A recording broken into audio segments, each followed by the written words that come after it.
Anwar Ibrahim, apa masalah hidup kau Kau pergi invite Donald Trump datang Malaysia buat apa? Apa masalah hidup kau? Tapi kenapa kau nak invite lagi, nak jemput orang Donald Trump tu datang Malaysia? Untuk apa? Ekonomi, perdagangan. Tak payah dah, tak penting dah benda-benda tu. Sekarang ni tengah kelang kabut pula haru biru. Isu kedatangan Presiden Amerika Donald J. Trump ke Malaysia bulan Oktober ni. Pembangkang tengah duk bawa naratif persepsi Datuk Seri Anwar Ibrahim Kerajaan Madani ini mesra dengan negara yang menjadi tulang belakang kepada kezaliman pada saudara kita dekat negara sana.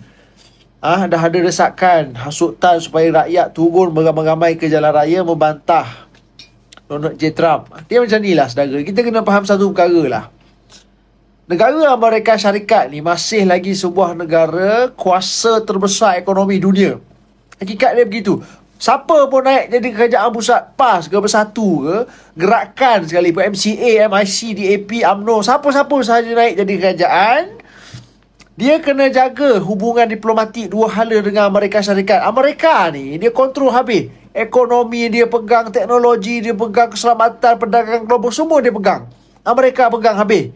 Amerika juga adalah pelabur terbesar, pelabur asing terbesar dalam negara kita ni. Sejak daripada tahun 70-an dulu lagi, syarikat-syarikat gegasi dari sana. Intel, Microsoft, Google, Amazon, apa lagi, Boeing, macam-macam syarikat daripada sana tu buka kilang, buka operasi besar-besaran dalam negara ni. Hasil yang kau tengok, berjuta peluang pekerjaan yang ada dalam negara ni, hasil daripada pelaburan daripada negara Amerika tu. Ringgit kita pun banyak bergantung dengan dolar Amerika. Kalau kita ni nak cari pasal dengan Amerika, kita tak jaga hubungan dengan Amerika Syarikat ni, jahanam kita. Pelabur-pelabur asing lari, ekspor kita akan terjejas, yang pada akhirnya ringgit kita jahanam. Yang terpaksa tanggung tu siapa dia? Rakyat juga yang terkesan. Nanti kita terpaksa jaga kepentingan kita di rantau Asia ni, kena jaga saluran komunikasi kita dengan Washington, kita kena jaga. Sebab itulah Tun Mahathir waktu dia jadi Perdana Menteri dulu, dia jumpa habis Ronald Reagan, Bush, Clinton, Bush Junior, Bush ini, habis dia jumpa. Dia baik dengan Amerika dulu. Tahun 98 Tun Mahathir jemput Bill Clinton, Presiden Amerika, sidang kemuncak APEC dekat Kuala Lumpur. Dia jadi Perdana Menteri kali kedua, PH 1.0 pun dia jumpa Trump dekat New York, sidang PBB tu. Maksudnya Tun Mahathir jadi Perdana Menteri pun dia tak boleh lari hubungan baik dengan Amerika. Dia terpaksa buat, kerana Amerika ni rakan dagangan terbesar kita. Kita nak bergaduh dengan Amerika, buat apa? Kita tak mampu nak bergaduh dengan dia. Nak jeling dekat Amerika pun kita tak mampu. Kita sekadar pertahankan prinsip kemanusiaan kita, negara Palestin, itu saja. Bawalah hujah apa pun, kau katalah apa kau nak kata. Bawalah hujah apa sekalipun, kau tak boleh nafi hakikat kebergantungan negara kita dengan negara Amerika terlalu tinggi. Kita tak mampu nak cari pasal, nak bergaduh dengan negara Amerika. Kita tak mampu, ya betul.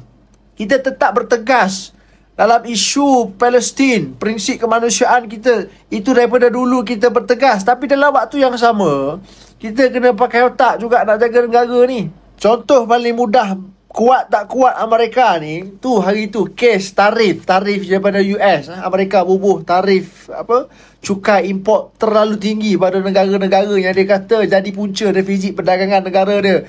Malaysia salah satu negara kita ni salah satu negara, kelompok negara membangun yang kena kesan tarif Amerika tu. Berapa lama huru-hara isu tarif tu sebelum dia selesai, sebelum dia reda? Kesan dia tu dia tak berlaku lagi, baru umum. Tapi nak tunjuk dengan kau kesan daripada pengumuman tu, haru biru habis. Hebat tak hebat Amerika ni, kita nak bergaduh dengan mereka.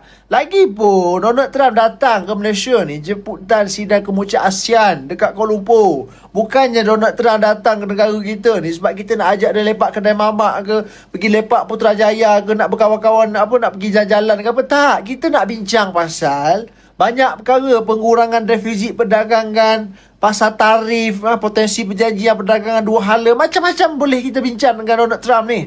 Dan aku yakin Datuk Seri Anwar akan sebut mengenai isu negara Palestin. Dia akan singgung Donald Trump isu Palestin. Itu confirm, sama seperti dia buat kepada Joe Biden dulu. Dia dah buat dekat Joe Biden dulu, dia akan buat lagi sekali pada ni Donald Trump.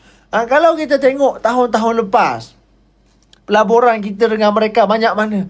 63 bilion mereka melabur dalam negara ni. 63 bilion. Itu pun kau nak suruh kita cari pasal dengan Donald Trump lagi. Nanti kalau kita tak ngam dengan mereka, bergaduh dengan mereka ni, ekonomi kita jahanam nanti. Kau kata Anwar Ibrahim tak reti nak jaga negara pula dah. Kau kata Anwar ni tak boleh nak memerintah. Anwar ni pelingkupkan negara. Bila Anwar buat apa yang dia kena buat demi kepentingan negara ni, kau kata Anwar ni mesra kepada negara yang menjadi jahanam saudara kita di Palestin pula dah.